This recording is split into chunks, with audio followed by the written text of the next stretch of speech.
From stories across the globe to stories here at home, this is the National News Broadcast. A very good evening to you.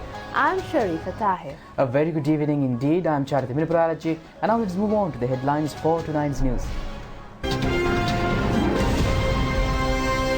Another COVID-19 patient has been reported from the country. A 24-hour media center established for the awareness of the general public. Holidays of all schools and Dharma schools commenced today. Acceptance of nominations for the parliamentary election commenced. USA imposes a travel ban to Europe. India also suspends the granting of visa.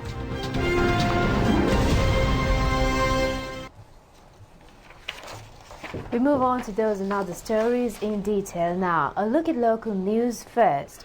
The Ministry of Education says that the first-term vacations of all schools will be effective from tomorrow until the 20th of April. Addressing a media briefing today, Minister Dallas Alahaperima said that the decision was reached considering the unnecessary fear among the society and requests made by various entities, including the clergy. Minister Dallas Alahaperima said that they have decided to commence the first-term holidays of all schools from tomorrow onwards instead of the 6th of April as scheduled. He said that the schools will be reopened on April 20th for the second term. He said that this decision is also effective for Pirivan educational centers as well. He requested the private institutions to consider the present situation and act accordingly on behalf of the safety of the children. He said that this decision was reached due to the unrest occurred within the schooling system. He rejected the false rumors prevailed claiming that a student from Ananda College had contracted the disease as baseless. He said that religious leaders, parents and social entities made this request. Accordingly, he said that the President and the Prime Minister also agreed with the decision. අනියත බියක් වුණත් එසේ බියවීම දෙමව්පියන් විදියට අපිට තේරුම් ගන්න පුළුවන්. මම ඔබට වැදගත්ම කාරණේ කියන්නට ඕන මේ සම්බන්ධයෙන් අපේ මහානායක මහින්පාණන් වහන්සේලා අගර අධිකෘතුමා දෙමව්පියෝ සමාජ සංවිධාන ගත වෙච්ච පැය 3-4 ඇතුළත කාල සීමාවදී මේ ලියීම කරා අතිගරු ජනාධිපතිතුමා ගරු අගමැතිතුමා දරුවන්ට ඉතාම සංවේදී නායකයන් ඒ නිසා දරුවන් තුල මේ අනපේක්ෂිත බිය ඇති නොවීමේ තත්ත්වය නිර්මාණය කර ගැනීමටයි අපි මේ තීන්දුව ගත්තේ. Meanwhile, the Ministry of Higher Education has decided to delegate the authority to university vice-chancellors to take relevant decisions regarding their respective universities, considering the prevailing situation in the country.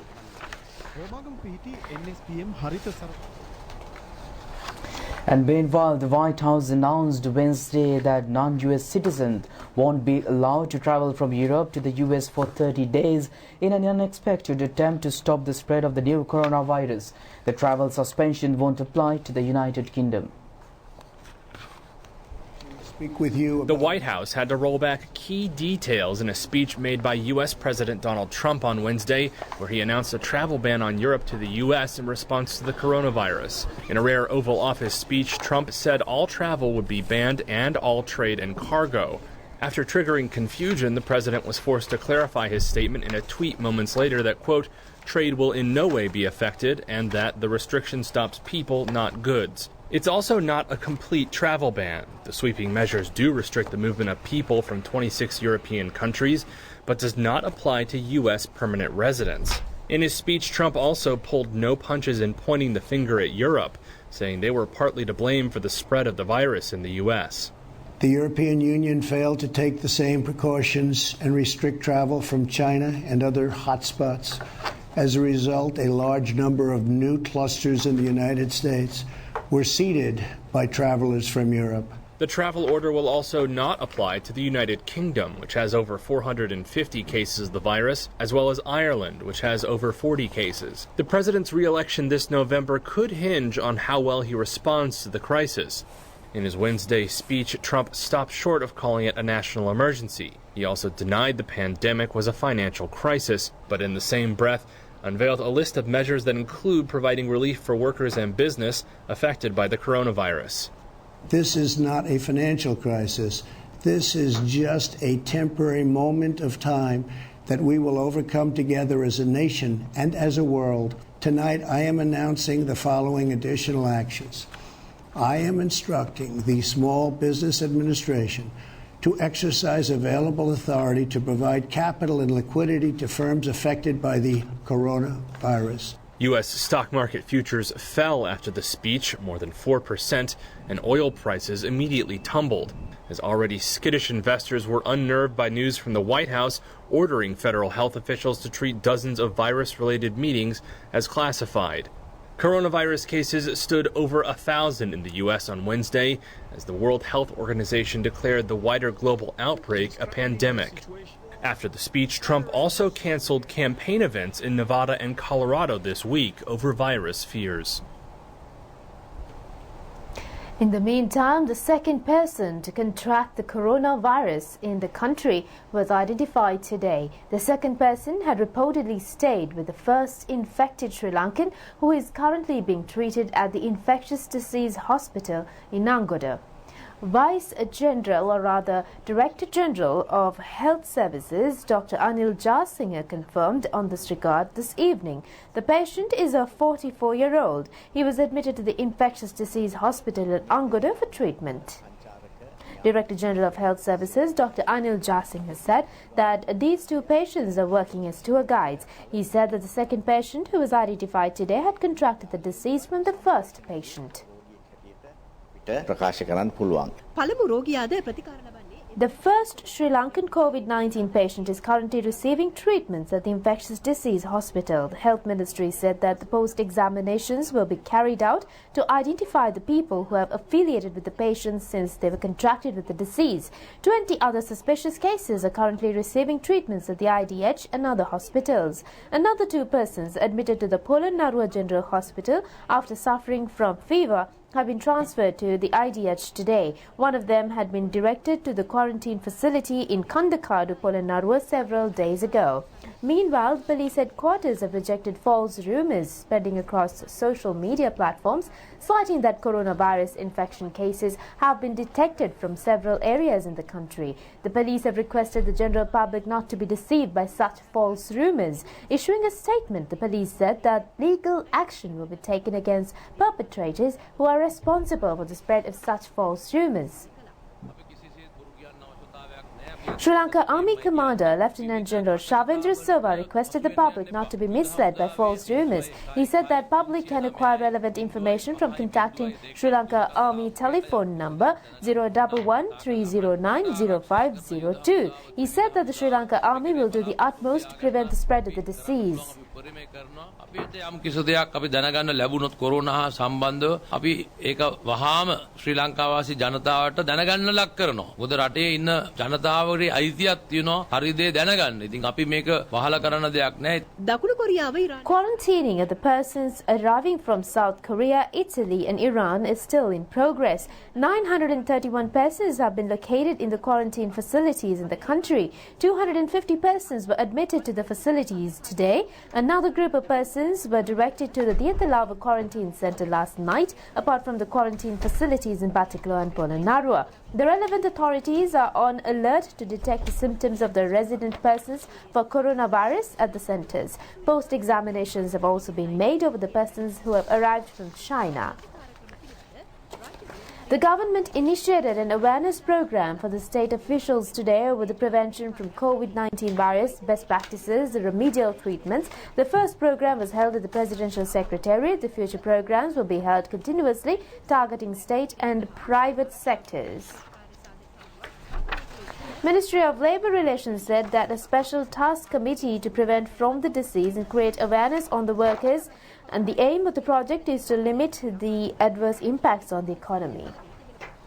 China has extended their complete assistance for the measures undertaken by the Sri Lankan government to prevent and control the spread of COVID-19 virus. The acting ambassador of China to Sri Lanka, Hu Wei, extended his appreciation for the gratitude shown by the Sri Lankans to the corona-affected Chinese patients during a meeting held with Minister Rupavahini. A 3-month report consists of methodologies undertaken by the government of China to control the spread of coronavirus was handed over to the minister by the acting Chinese ambassador.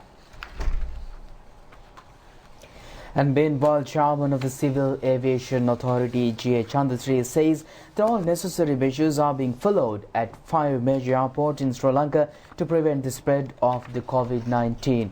He made these remarks during a phone interview with Rupavahini. Now, we are actually concentrating on the passengers who are coming from, not especially from Italy and Iran, South Korea. Now, these passengers, maybe Sri Lankan citizens, maybe foreigners, if they come to Sri Lanka, we have a separate system of checking them now. From the airlines, all the airlines, we are requested for their manifest. So through the manifest, we find out exactly how many passengers are coming from those 3 countries. So what we do is, when they arrive here, we have a separate procedure that we are adopting to make sure that all these passengers are taken from a different gate, our domestic terminal at the Madanagi International Airport. So at the domestic terminal, we have a separate procedure of going to the customs, then also checking them, the immigration procedures, and all PHIs are there, the scanning procedures, and there's a separate procedure adopted by the Air Force to make sure that they are being cleaned properly, even their luggages. Sri Lanka Airlines is doing that. After doing all those passengers are fed properly, and after that they have been handed over to the Sri Lanka Army. The government has taken steps to establish a 24-hour media center with the aim to create awareness on the instructions to prevent the spread of COVID-19 virus. A meeting on this regard was held at the Government Information Department with the participation of the heads of state and private media institutions. The meeting was held under the patronage of Ministers Bandara Gunawardena and Rupavahini. A lengthy discussion was held over the use of mass media in a responsible manner considering the prevailing situation in the country.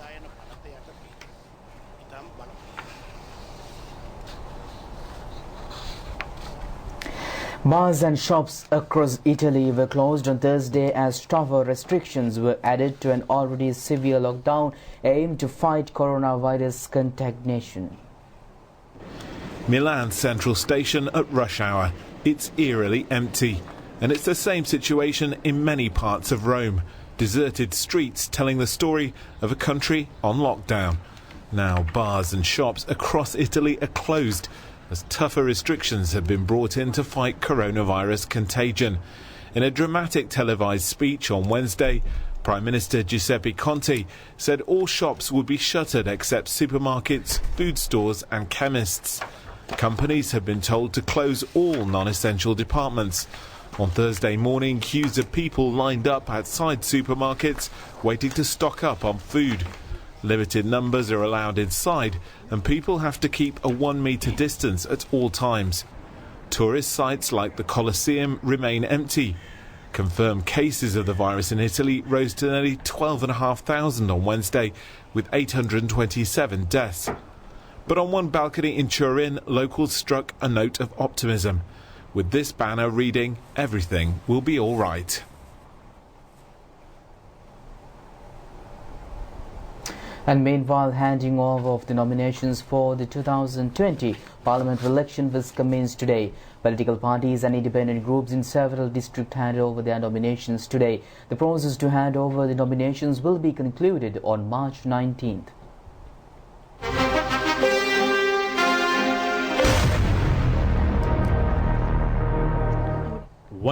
The first nomination paper for the Wani district was handed over by leader of Janasitha Peramuna, Venerable Battulamulle Seelaratana Thero, at the Wani district secretariat.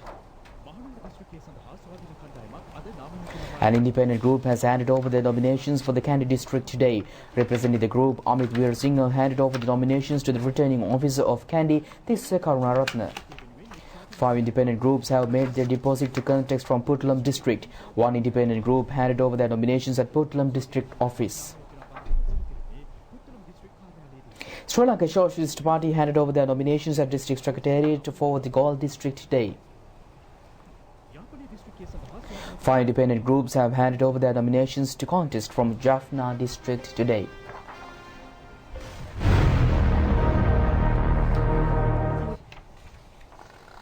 In the meantime, the declaration consisting of criteria to hand over nominations for public representatives was signed by political party leaders.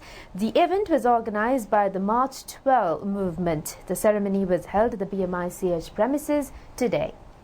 The criteria, which were reviewed for close to a year, obtained the consent of the political parties after engaging it in the social dialogue. The manuscript consists of guidance and signatures of religious leaders was also presented for the political parties during the event. All religious leaders, including Most Venerable Dr. Ittapane Dhammalankaratthera, Chairman of the Election Commission, Mahinda Deshapriya, political party leaders and experts were present on this occasion.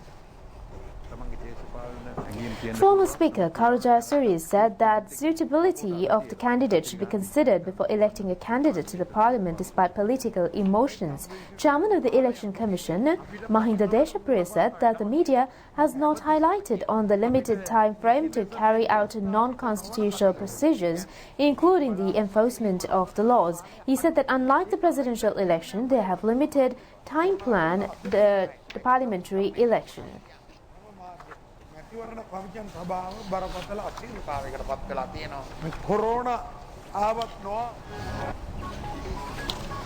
We'll be back with more local stories after a break. Welcome back, and for more local stories.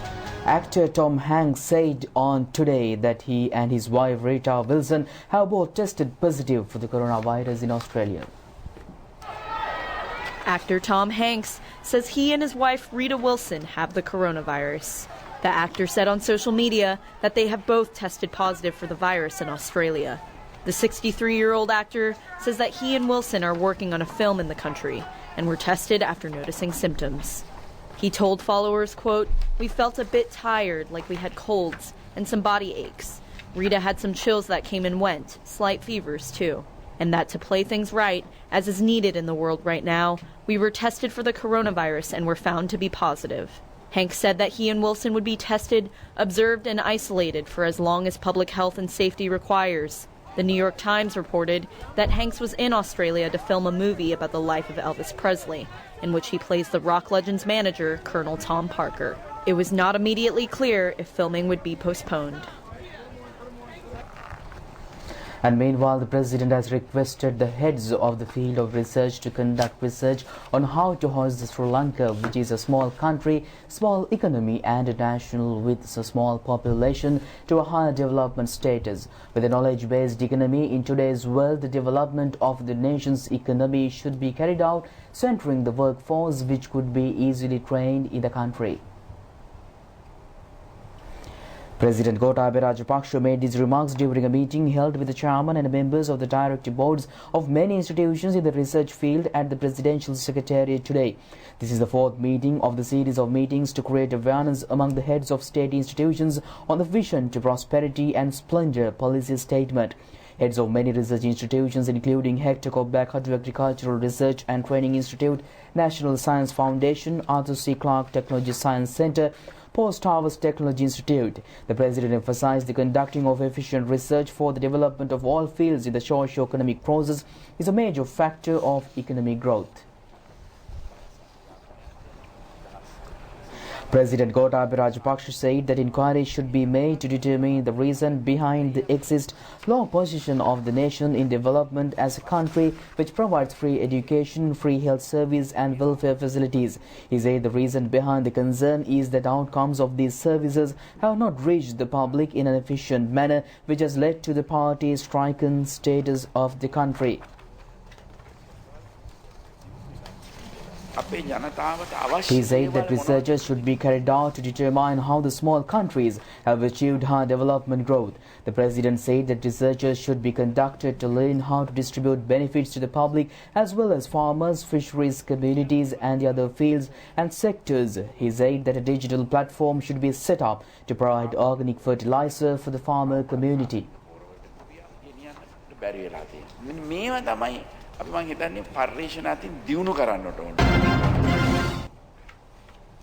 A meeting between Archbishop of Colombo, His Eminence Malcolm Cardinal Ranjit, and Prime Minister Mahinda Rajapaksa was held this morning. The meeting was held at the official residence of the Archbishop. The attention of the meeting was directed on the present situation of the investigations carried out on the Easter Sunday bomb attack and novel coronavirus. The present situation of the restorations of churches and houses damaged from the bomb attack was also discussed during the meeting. Former State Minister Lohan Ratwata, Secretary to the Prime Minister Gamini Senarat, Secretary to the Ministry of Finance S.R. Artikala, Secretary to the Urban Development Ministry Priyat Bandu Vikrama were present on this occasion. And Mines Minister Mahinda Amaravida says that benefit of the recent decline in fuel prices in the world market will be extended to the general public. He made his remarks in a media briefing held at the Government Information Department today. Minister Mahinda Amaravida said that fuel has declined in the global market. He said that the global price rate of fuel continued to fluctuate.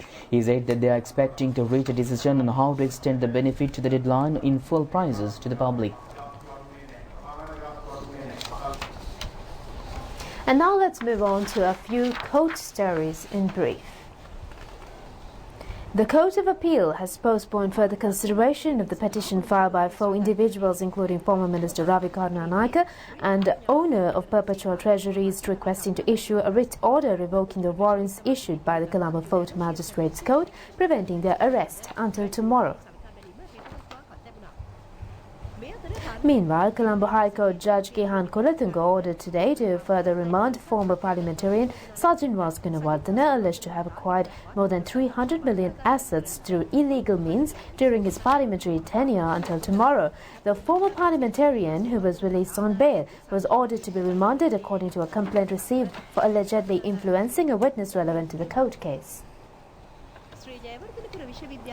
6 university students taken into custody for allegedly sustaining serious injuries on a student of Sri Jayawardhanapura University have been remanded till the 23rd of March. The investigations have been carried out by Mirihana police.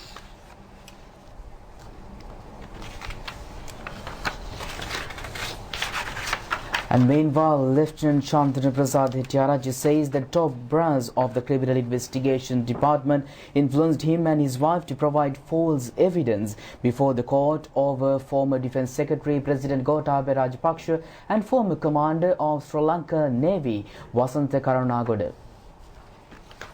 Lieutenant Chandra Prasad Hettiarachchi, alias Navy Sampath, made his remarks before the Presidential Commission of Inquiry on Political Victimization. Speaking before the commission today, he said that former Director of CID Shania Besekara and former Inspector of Police in CID Nishant De Silva made these remarks influencers.